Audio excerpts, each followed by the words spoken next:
APJ Abdul Kalam, जिन्हें missile man और भारत के राष्ट्रपति के रूप में जाना जाता है, एक ऐसी महान हस्ती थे जिन्होंने अपने जीवन और कार्यों से लाखों लोगों को प्रेरित किया। उनका जन्म 15 अक्टूबर 1931 को तमिलनाडु के रामेश्वरम में एक मध्यमवर्गीय मुस्लिम परिवार में हुआ था।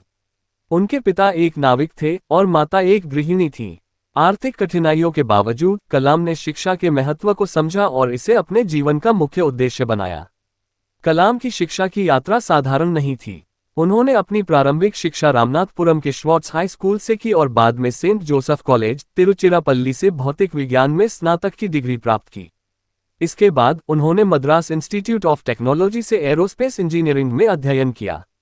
उनकी कड़ी मेहनत और समर्पण ने उन्हें भारतीय रक्षा अनुसंधान एवं विकास संगठन (DRDO) और भारतीय अंतरिक्ष अनुसंधान संगठन (इसरो) में महत्वपूर्ण भूमिकाएं निभाने का अवसर दिया।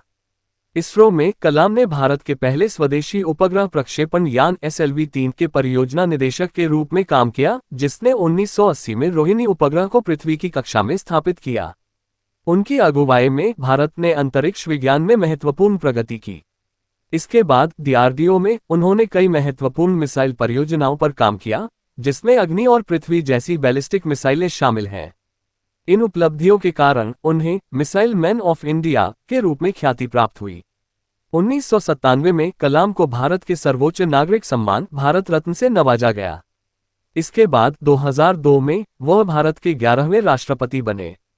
राष्ट्रपति के रूप में उन्होंने हमेशा युवाओं को प्रेरित करने का प्रयास किया और शिक्षा को समाज के सुधार का मुख्य माध्यम माना। उन्होंने वैज्ञानिक और तकनीकी उन्नति के साथ साथ नैतिकता और मानवता पर भी जोर दिया। कलाम का जीवन सिर्फ वैज्ञानिक उपलब्धियों तक सीमित नहीं था। उन्होंने कई प्रेरणादायक पुस्तकें लिखीं, जिनमें wings of fire, India 2020, ignited minds और ट्रांसेंडिंग बाउंड्रीज शामिल हैं। उनकी लेखनी में उन्होंने अपने विचारों और अनुभवों को साझा किया, जिससे लाखों लोगों को अपने सपनों को साकार करने की प्रेरणा मिली। कलाम का मानना था कि युवाओं में असीमित क्षमता है और यदि उन्हें सही दिशा और अवसर मिले तो वे देश को महान ऊंचाइयों पर ले जा सकते हैं। उन्होंने हमेशा छात्रों से कहा, सपने वो नहीं होते जो हम सोते वक्त देखते हैं, सपने वो होते हैं जो हमें सोने नहीं देते।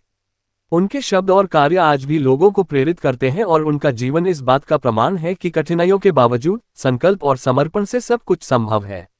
27 जुलाई 2015 को एपीजे अब्दुल कलाम का निधन हो गया, लेकिन उनका प्रेरणादायक जीवन और विचार हमेशा जीवित रहेंगे। उनका जीवन प्रत्येक व्यक्ति के लिए एक मिसाल है कि कैसे साधारण परिस्थितियों से असाधारण ऊंचाइयों तक पहुंचा जा सकता है। कलाम ने हमें सिखाया कि किसी भी सपने को साकार करने के लिए केवल एक चीज की जरूरत होती है, दृढ़ संकल्प। उनके विचार और कार्य आज भी लाखों लोगों को प्रेरित करते हैं और हमेशा करते रहेंगे। UIEC से जुड़े रहने के लिए चैनल को सब्सक्राइब करें और नई नई प्रेरणादायक शख्सियतों के बारे में जानने के लिए बेल आइकन को प्रेस करें। धन्यवाद।